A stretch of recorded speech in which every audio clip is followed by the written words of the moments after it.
Hi everyone, in today's video I'll be talking about whether or not affiliate marketing is recession proof, and the answer to that is actually both yes and no, and it's a very nuanced subject which I'll get into within this video.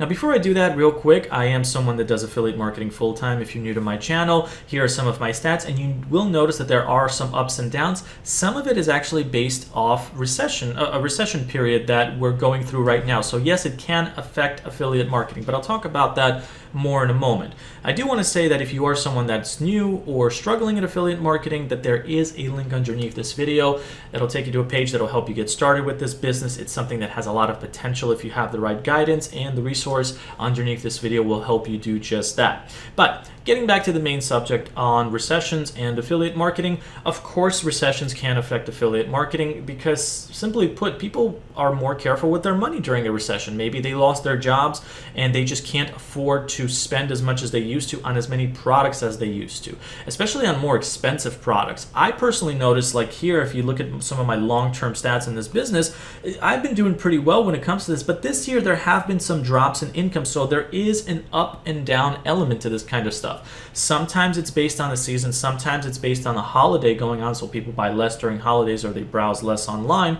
But yes, sometimes recessions do have an impact on this kind of stuff. However, there is more of a silver lining and good news to this whole subject, and that is affiliate marketing can actually be recession proof. And the way it, in my experience, becomes recession proof is by you basically covering your bases, in essence. And what I mean by that is, if you have multiple streams of income coming in and you have multiple products that you're promoting, some of them are going to sell less, some of them are going to sell more over time. But the point is, if there's a drop within sales in one area, there's still going to be a stable or perhaps a rise in sales in another. That's one of the ways to look at it. And me personally, like these stats that I'm showing you, this is my main income that's coming in for my affiliate marketing sales, but I do also promote a bunch of other stuff. I promote stuff on Amazon, I promote stuff from AvantLink, I used to promote stuff from ClickBank, but not so much anymore. But the point is, there is a variety of things that I'm promoting. But the thing to understand is, if you're someone that's just getting started in this business, you shouldn't spread yourself thin in this regard. You shouldn't just try to start promoting everything any way that's possible out there. That's really a mistake. You need to get that experience and that initial success first, in my personal experience, before you start doing these sorts of things.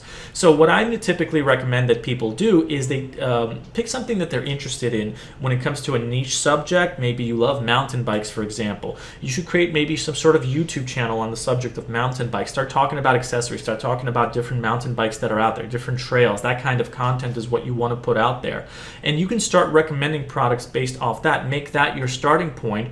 And you know, mountain bikes are pretty expensive, so naturally a recession may affect your sales. But as you get that experience, you might start to jump into other niches that are out there. Maybe you'll make a website on another niche subject and start selling things there. Maybe you can start to build an email list. That's another way that people kind of keep people interested in that. Another thing to consider is you may want to promote products that offer some sort of free trial first, because that typically gets people through the door, especially when they're more careful with their money during a recession period, and then they buy stuff. That's one of the ways that I make money with this kind of business as well. There's a variety of things there, but again, without overcomplicating it, making it too difficult for you to understand, start off with something small where you have an interest in a certain subject and you promote products off that interest. So if you love mountain bikes, promote mountain bike accessories.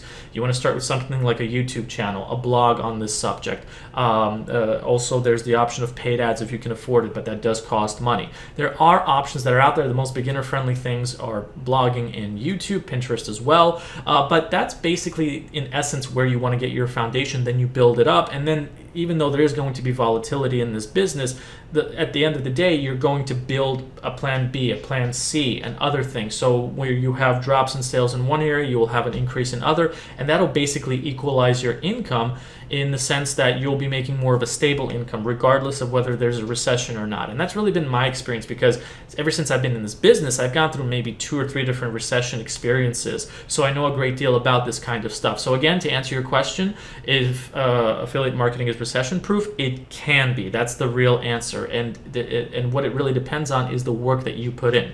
So that finishes up what I wanted to get across in this video. And once again, if you are someone that is new or struggling in affiliate marketing, you're welcome to check out the resource underneath this video in the description, which will help you get started in it correctly. Other than that, if you have any questions about this subject or other affiliate marketing related questions, you're also welcome to ask me. Other than that, thanks so much for watching this video, and I'll see you in the next one. Take care, everyone.